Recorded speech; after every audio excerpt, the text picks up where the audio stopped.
Fish curry खाने वाली बहू। कैसा है, कौन है वो, जाने कहाँ है, जिसके लिए ये दिल बेकरार है।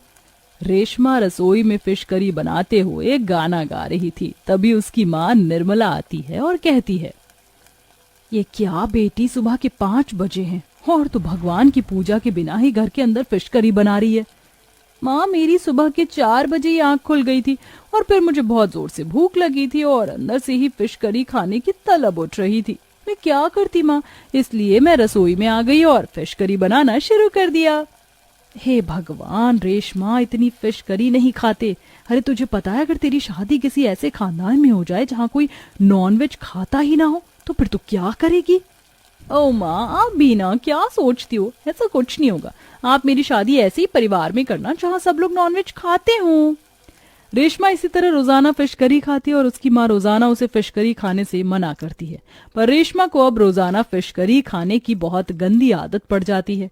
इसी बीच उसके घर पर एक बहुत अच्छे परिवार का रिश्ता आता है। वो लोग पंडित होते हैं। आपकी बेटी सुंदर है, समझदार है, पढ़ी लिखी है और मुझे ऐसे ही बहू अपने घर के लिए चाहिए थी। हमारी तरफ से रिश्ता पक्का समझिए। बहन जी, आपके बेटे जैसा लड़का तो अगर मैं हाथ में चिराग लेकर भी निकलूंगी तो भी नहीं मिलेगा। मुझे ये रिश्ता मंजूर है।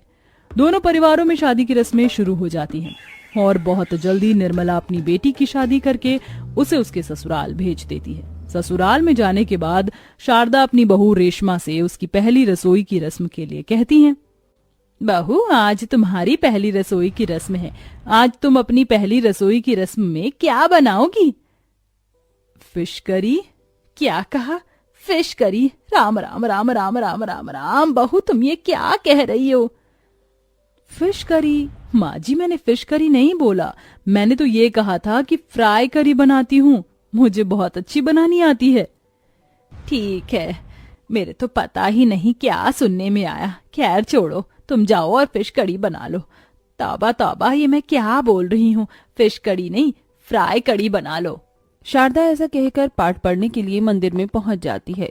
इधर रेशमा अपने आप से कहती है, हे भगवान, अगर मैंने उनके सामने फिश करी का नाम ले दिया होता तो पता नहीं क्या अनर्थ हो जाता। मेरे ससुराल में तो कोई भी मांस मछली खाता ही नहीं है। रेशमा रसोई में जाकर फ्राई कड़ी, पूरी, खीर सब बनाती है और खाने की टेबल पर लगा देती है। सभी को उसके हाथ का खाना बहुत स्वादिष्ट लगता है। अरे वाह रेशमा, तुमने तो बहुत ही स्वादिष्ट फ्राई कड़ी बनाई है। इतनी स्वादिष्ट तो आज तक माँ ने भी नहीं बनाई। हाँ बेटा, बहू ने खाना तो बहुत स्वादिष्ट बनाया है। बहू, तुम बहुत अच्छा खाना बनाती हो, ये मेरी तरफ से तुम्हें नेक। अरे माँ जी, इन सबकी क्या जरूरत थी? बहू, ये तो नेक है, ये तो तुम्हारा अधिकार है, तुम्हें मिलना ही चाहिए। इतना अच्छा जो खाना बनाया है तुमने, मेरी बहू लाखों में से एक है। शारदा रेशमा की बहुत तारीफ करती है, जिसके चलते रेशमा बहुत खुश होती है।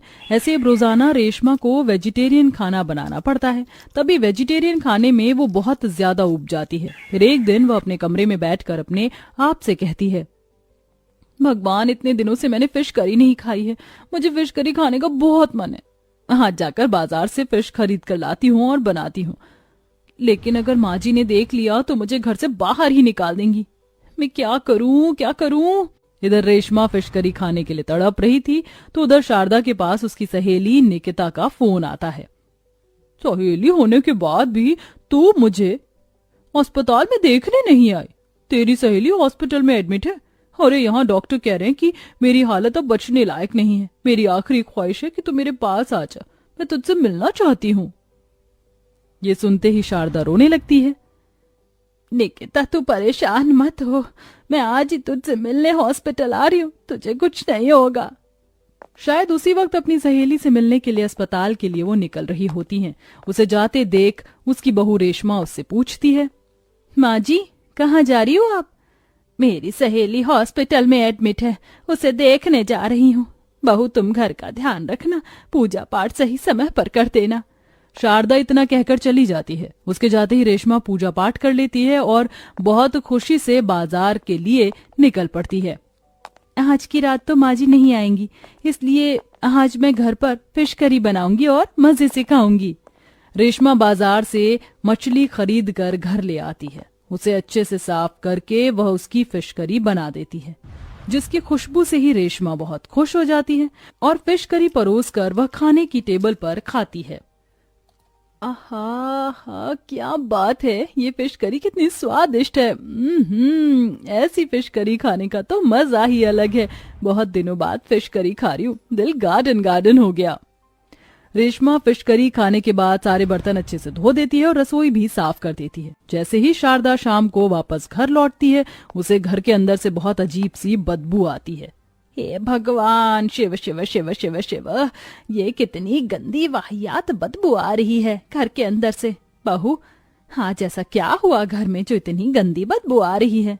यह सुनकर रेशमा अचानक से हैरान हो जाती है और वह घबराते हुए कहती है, माँ जी, एक बिल्ली घुस आई थी घर के अंदर, मैंने उसे भगा दिया, शायद उसी की बदबू आ रही होगी। ओ बहू, मैंने कहा था ना घर का ध्यान रखना, लेकिन तुम हो कि मेरी सुनती ही नहीं हो। शारदा ऐसा कहकर अपने कमरे में चली जाती है। अगले दिन जब सवेरा होता है तो रेशमा रसोई में सभी के लिए नाश्ता बनाने जा रही थी कि तभी शारदा उससे कहती है, बहू, मैं अपनी सहेली को देखने अस्पताल जा रही हूँ, आज घर का ध्यान रखना, कोई जानवर घर के अंदर आना नहीं चाहिए। ठीक है माँ जी, मैं घर का ध्यान रखूंगी।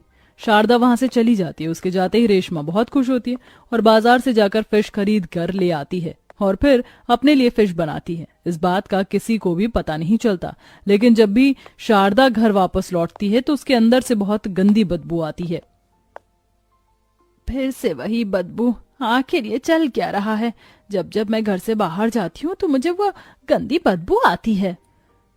माँ जी, वो बिल्ली थी, बहुत दुखी थी, उसे मैंने घर में बुलाकर दूध पिलाया था। जानवरों को खाना देने से भगवान पुण्य देता है ना, इसीलिए। ओहो, मुझसे ये बदबू बर्दाश्त नहीं हो रही है। बहू, तू एक बार पूरे घर को अच्छे से धो दे।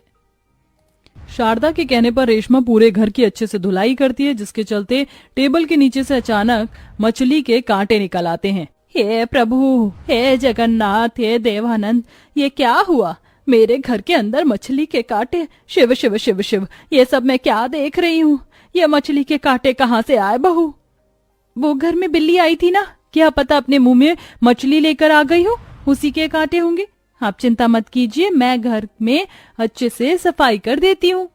रेशमा पूरे घर को साफ कर देती है, जिसके बाद शारदा पूरे घर में गंगा जल छिड़ककर शुद्धिकरण कर देती है। उस रात शारदा बहुत सोचती है और अगले दिन वह इस बदबू का पता लगाने के लिए घर से निकलती तो है, लेकिन घर के बाहर ही अपनी बहू के ऊपर नजर रखती है। जिसके बाद शारदा के निकलते ही उसकी बहू रेशमा फिश खरीदने फिश शॉप पर पहुंच जाती है।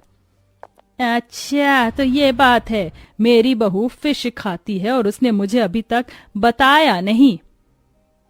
शारदा अपनी बहू का पर्दाफाश करने के लिए शाम को जब वो लौटती है तो बहुत प्यार से अपनी बहू से कहती है, बहू, तुम कितनी अच्छी हो, रोजाना तुम सभी के लिए खाना भी बनाती हो और सबका ध्यान भी रखती हो, और आज तुम रसोई में मत जाओ, मैं तुम्हारे लिए फिश करी बनाऊंगी। कहीं मेरे कान तो नहीं बज रहे हैं? क्या माँ जी ने फिश करी ही बोला है? क्या हुआ बहू, क्या सोच रही हो तुम? क्या माँ जी, आप भी फिश करी खाती हो? हाँ हाँ, मैं भी खाती हूँ, तुम्हारे लिए भी बनाकर लाती हूँ। ऐसा कहकर वह रसोई में जाती है और अरबी के पत्तों की करी बना कर लाती है, जिसे खाकर रेशमा कहती है, बड़ी अजीब बात है माँ जी, इसके अंदर तो कांटे भी नहीं है। हाँ, इसके अंदर कांटे नहीं है क्योंकि ये अरबी की पत्तों से बनी हुई है और तुम फिश करी खाती हो, वो मछली से बनती है। हाँ बहू, तुम्हें चौंकने की जरूरत नहीं है, मैं जानती हूँ कि तुम फिश खाती हो, लेकिन बहू मुझे अफसोस इस बात का है कि तुमने मुझे इसके बारे में नहीं बताया। मैं वैसी सास नहीं हूँ जो तुम्हारे ऊपर अत्याचार करे, तुम्हारे ऊपर अपनी मर्जी चलाए। अगर तुम्हें फिश करी पसंद थी तो तुम मुझसे कहती, मैं खुद तुम्हें खिलाती, पर घर पर फिर भी नहीं नहाने देती। तुम्हें इस तरह छुपकर फिश करी खाने की क्या जरूरत थी? रेशमा को ये सुनकर अपनी गलती का एहसास होता है और वह रोते हुए अपनी सास से माफी मांगती है। माँ जी, मुझे शादी से पहले से ही फिश करी खाना बहुत पसंद था। आपका धर्म भ्रष्ट नहीं करना चाहती थी, इसीलिए कभी बताया नहीं। मुझे माफ कर दीजिए माँ जी। शारदा उसे माफ कर देती है और उस दिन के बाद से वो कभी कभी खुद ही रेशमा के लिए फिश करी लाती और अब रेशमा को फिश करी चुप कर खाने की जरूरत नहीं पड़ती। जब उसका मन करता तो वो सभी के सामने खाना ले आती। इस तरह से वो अपने ससुराल में खुशी खुशी रहने लगती है।